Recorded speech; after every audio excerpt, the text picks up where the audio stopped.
I think we need to move from reactive growth management to anticipatory regional planning, and this regional planning needs to be again aided by data, which is already happening, like under the Cities 2.0 state level data observatories are being set up in different states, and also climate cells in different cities. It's very important to integrate data when we look at evidence-based planning, which will again feed into integrated planning between rural and urban areas. And it's also very important to look at global good practices, because there are nations which have already practiced regional planning, and we are already working with different countries trying to work on the global good practices, as for example Singapore. If we look at the way nature-based solutions, transport-oriented development is happening, it's very important for Indian cities to understand what are the drivers of growth and how India could understand and instill those lessons as we urbanize in the days to come. I think civil engineers do have a great role to play in shaping India's urban narrative, because I think they need to move from just project execution to managing integrated urban systems. As I spoke, that we need to integrate between both ways, when rural and urban especially, as well as various stakeholders who are managing urbanization. I think they need to come together and talk to each other, break the silos and go for more of integrated planning and execution. So that is the first thing. Secondly, the engineers need to engage themselves in planning, design, long-term system performance, and not just construction. It's also important, as I mentioned, to plan for rapid peri-urban growth, and the engineers here needs to plan ahead, not to respond after as a afterthought. So as we urbanize, I think lot of energy, lot of understanding of the engineers needs to go into proactive planning instead of a reactive response to the development which is happening in the peri-urban areas. And it's not only the peri-urban areas where the greenfield development is happening and is likely to happen in the years to come, but also the brownfield development. We are talking about the creative redevelopment of cities under the Urban Challenge Fund. We are talking about cities as growth hubs. I think in all these spaces, the role of engineers is very important, because even for brownfield development, we need to take into consideration the net zero goals of the country, which is by 2070 we are trying to achieve net zero emissions. So in that context, in the context of climate awareness, I believe the engineers need to really start working and thinking in that direction. There are various key opportunity areas where I believe the engineers need to engage. One is the climate resilient infrastructure, urban mobility systems. We are talking about 15-minute cities. So how do we integrate the TOD, the multimodal connectivity, with housing, so that people do not need to commute for more than 15 minutes. We call it 15-minute cities. So for that, again, I think the public works department also needs to be engaged, and the engineers there need to understand what is climate resilient infrastructure in terms of the footpaths being constructed. We were in Chennai a few months back. We were discussing the mobility constraints in the city, where we got to know that 60% of the commuters in the city of Chennai, they walk to the metros.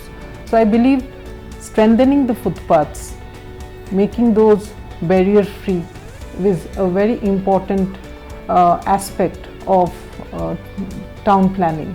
So these are very small, minute details where engineers really need to engage, so that whatever we are creating becomes more robust, more people friendly.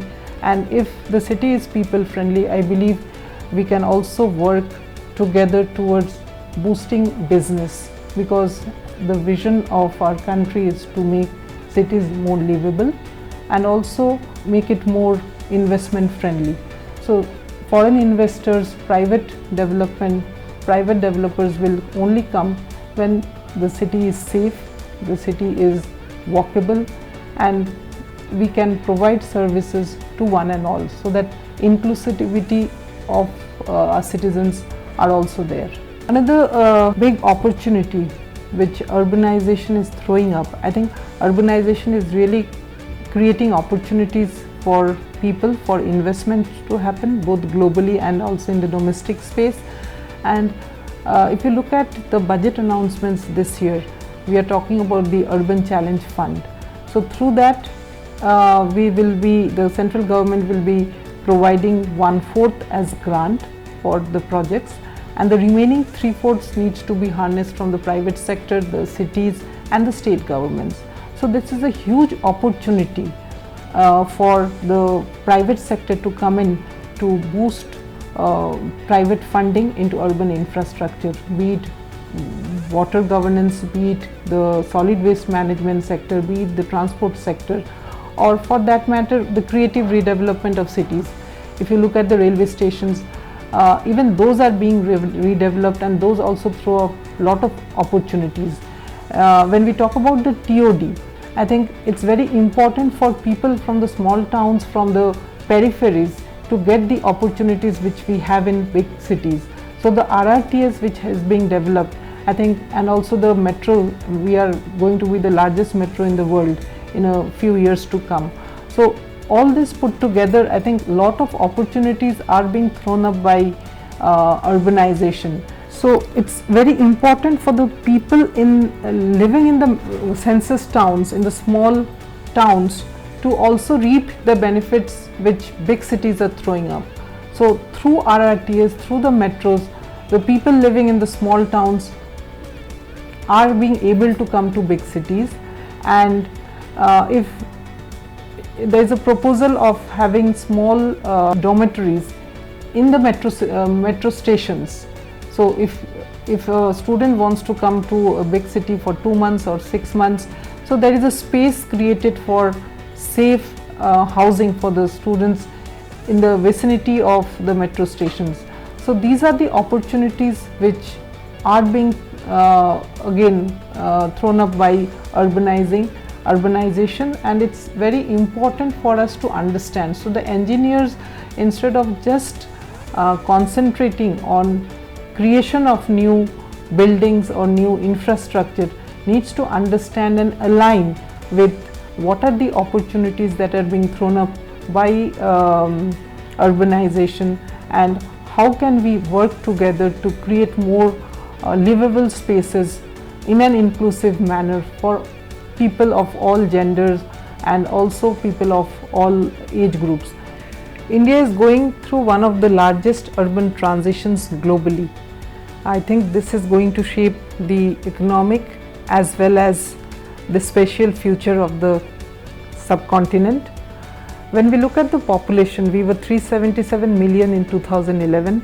Currently we are 500 million plus, and from 31% in 2011 we are currently 36%, and the way the country is urbanizing, I think we will reach 50% by 2047, when we are also celebrating Viksit Bharat. If we look at how the country is urbanizing, basically until the 80s and 90s it was rural to urban migration driven. Currently what we find is there is lot of peripheral growth in and around metro cities.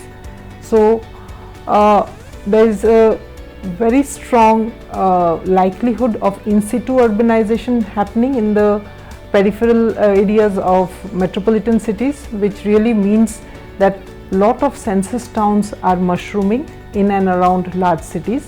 So we find an outward growth of metro cities which is shaping India's urbanization. Therefore, I believe it's very important to have an integrated planning that's already being announced in the current budget as cities as economic regions, where 5,000 crores are dedicated to each of the cities as economic regions. We call it CERs, and an integration of rural and urban planning is very important as we urbanize outwards. And when you look at the way the country is urbanizing, I think transition areas are suffering from lot of planning deficits, and as a result of which real estate development is happening in an unplanned manner. However, this organic growth which is happening needs to have GIS based master plans, data framework needs to be established, and given the climatic concerns which are emerging very fast in terms of urban flooding, or when you see the temperature rising in most of the big cities, I think it's imperative that we take concerted steps in really addressing these challenges in a more holistic manner. It's important to understand how the country is urbanizing, and globally I believe India is one of the largest democracies of the country, and it is important to recognize that the largest urban transitions which is happening globally is actually happening in India, which is also going to shape the economic and spatial future of the entire planet. Urban population, which was around 377 million in 2001, I believe it's more than 500 million currently, and it's going to reach 877 million by 2047, when we are also striving to reach Viksit Bharat 2047 as envisioned by our Honorable Prime Minister. We'll also touch 50% urbanization in that year, and it's important to understand that cities which are currently contributing around 60% of the GDP, they'll touch between 75% to 80% of the GDP will be produced in urban areas. But it is also important to understand how are we urbanizing. In the 70s and 80s, the urbanization was basically driven by rural to urban migration. Currently, it's the special growth of census towns in and around large metropolitan cities which is really driving the growth. So cities are expanding in their peripheries, which is creating transitional pre-urban or peri-urban areas. So it's important to understand, if we look at the country as a whole, we are around 1/3 urban and 1/3 is rural, which will continue to be rural maybe in the next few decades. But the remaining 1/3, which is peri-urban or pre-urban, is going to become urban very soon. And this is the area which really needs concerted policy involvement, policy directions, so that planning happens here. We need GIS based master plans, data driven governance, and also a lot of synergy between rural and urban administration, because the census towns which are emerging in these areas, although they are recognized as urban by the census, however these areas are basically administered by rural administration, so the governance really suffers. And until and unless the state governments recognize these settlements as urban, I think planning is becoming very challenging. And we also find a lot of real estate development happening here, which again stands as a barrier to proactive planning, because whatever planning is happening or will happen in future would be reactive. So I think India needs more of proactive planning, and for that all stakeholders who are working in this space need to come together so that we have planned urbanization in the years to come.